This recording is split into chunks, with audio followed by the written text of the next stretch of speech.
Assalamualaikum warahmatullahi wabarakatuh. Halo teman-teman semuanya, apa kabar? Semoga sehat selalu. Pada kesempatan kali ini saya akan membahas pretest dan wawancara, khususnya ya, terutama ini bagi teman-teman yang belum pernah mengikuti rekrutmen pendataan sensus BPS. Karena masih banyak teman-teman saya juga yang baru itu mengira bahwa pretest ini ada tes kompetensi dasar atau tes basic skolastik ya, yang menguji kemampuan-kemampuan berhitung dasar dan lain sebagainya. Itu enggak ya. Karena BPS ini rekrutmen waktunya nggak panjang. Kemudian nanti pendataannya juga kita Reksosek ini hanya 1 bulan ya. Jadi kemampuan-kemampuan seperti itu tidak terlalu dibutuhkan. Melainkan yang sangat dibutuhkan adalah teman-teman semuanya harus mengenal benar, harus mengenal betul BPS itu apa, pendataan apa yang dibutuhkan. Makanya materi-materi pada pretest itu banyak tentang BPS itu sendiri ya, materinya tentang BPS itu sendiri. Baik, secara singkat, tahapan rekrutmen ini ada 2. Pertama, seleksi administrasi. Itu linknya dibagikan oleh kabupaten atau kota masing-masing. Teman-teman tinggal lihat saja di website BPS kabupaten atau kota masing-masing, kemudian formulirnya diisi saja. Oke, tapi itu bukan menjadi fokus pembahasan kita kali ini. Fokus pembahasan kita adalah pretest dan wawancara. Baik, langsung saja ya. Kita mulai dari materi BPS. BPS sendiri itu kepanjangan dari Badan Pusat Statistik ya. Enggak ada tambahan dan atau enggak ya. Cuma 3 kata, Badan Pusat Statistik.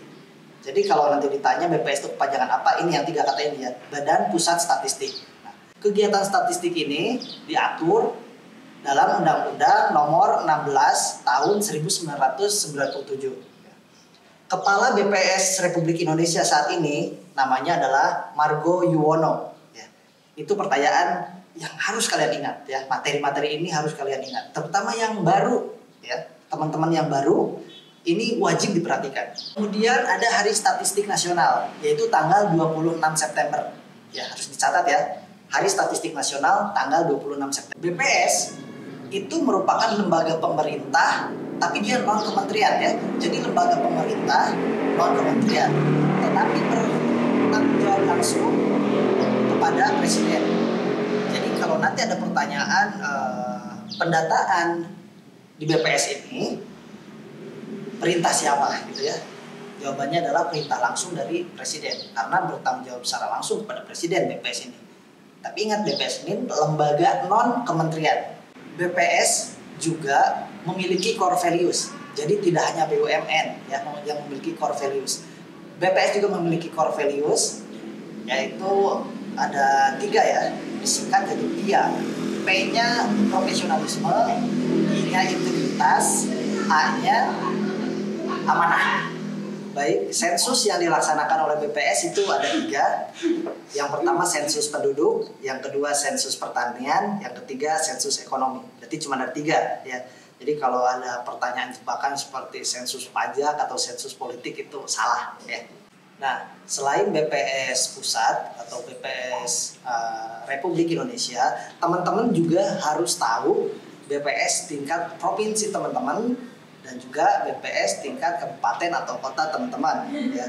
Selain websitenya yang harus teman-teman tahu, teman-teman juga harus tahu nama ketuanya gitu ya, atau core values-nya barangkali di tingkat kabupaten atau kota teman-teman itu ada pengembangan core values. Selain mengetahui website dari BPS, kemudian ketuanya, teman-teman juga harus tahu jumlah kecamatan yang ada di kabupaten teman-teman ya. Sekarang kita masuk ke pembahasan Reksosek ya, atau registrasi sosial ekonomi. Nah, Reksosek itu kepanjangannya tadi ya, registrasi sosial ekonomi. Registrasi ya, bukan register, tapi registrasi sosial ekonomi. Ada 3 kata ya. Nanti jangan kecoh ya. Jadi registrasi sosial ekonomi. Registrasi sosial ekonomi pendataannya ada 3 bidang. Bidang yang pertama itu sosial, bidang sosial. Yang kedua itu bidang ekonomi, dan yang ketiga berarti dari sosial dan ekonomi akan memunculkan kesejahteraan. Berarti ada 3 ya. Reksosek ini ya mendata 3 bidang, sosial, ekonomi, dan kesejahteraan. Berarti nanti kalau ada pertanyaan kecoh seperti politik, budaya dan lain itu tidak didata pada pendataan Regsosek ini. Pendataan registrasi sosial ekonomi atau Regsosek ini juga memiliki dasar hukum ya, atau diatur dalam peraturan pemerintah atau PP nomor 51 tahun 1999. Regsosek ini cakupannya adalah seluruh Indonesia ya teman-teman. Nah, usia berapa saja yang dapat menjadi petugas pendataan dalam registrasi sosial ekonomi ini? Yaitu mulai dari usia 18 tahun sampai usia 50 tahun. Petugas lapangan pada registrasi sosial ekonomi itu ada tingkatan. Yang pertama itu Koseka ya. Ini istilah-istilah ini teman-teman harus tahu ya. Biasanya nanti ada di pretest yang teman-teman akan lakukan ya. Pertama Koseka, kedua PML, dan ketiga ada PPL. Koseka itu kepanjangan dari Koordinator Sensus Kecamatan, PML itu petugas pemeriksa lapangan, dan PPL itu petugas pendataan lapangan. Pendataan awal Regsosek dilaksanakan pada wilayah SLS. Nah, istilah SLS ini teman-teman harus tahu. SLS kepanjangan dari Satuan Lingkungan Setempat. Untuk PML ya, atau pendata pemeriksaan lapangan itu akan memeriksa kurang lebih 1000 dokumen. Sedangkan untuk PPL itu akan melakukan pendataan pada sekitar kurang lebih 250 keluarga ya. Untuk PPL itu pencatatan di lapangan itu menggunakan pensil ya.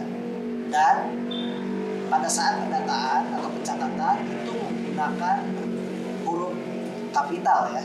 Selain itu teman-teman juga harus tahu definisi dari keluarga ataupun penduduk, karena nanti ada beberapa soal yang akan membahas kasus di sebuah rumah ada seorang nenek-nenek atau seorang nenek dengan cucunya, kemudian di dalam rumah itu juga ada asisten rumah tangganya. Jadi teman-teman harus tahu juga istilah atau definisi dari keluarga atau penduduk ya.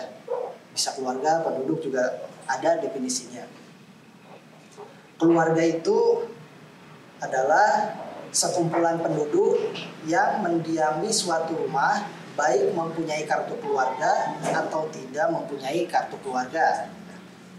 Sedangkan penduduk adalah warga negara Indonesia dan orang asing yang bertempat tinggal di Indonesia minimal 1 tahun atau berniat tinggal di Indonesia minimal 1 tahun. Ada contoh kasus soal seperti ini.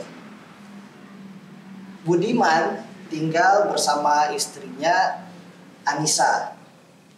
1 orang anaknya bernama Ririn, dia belum menikah.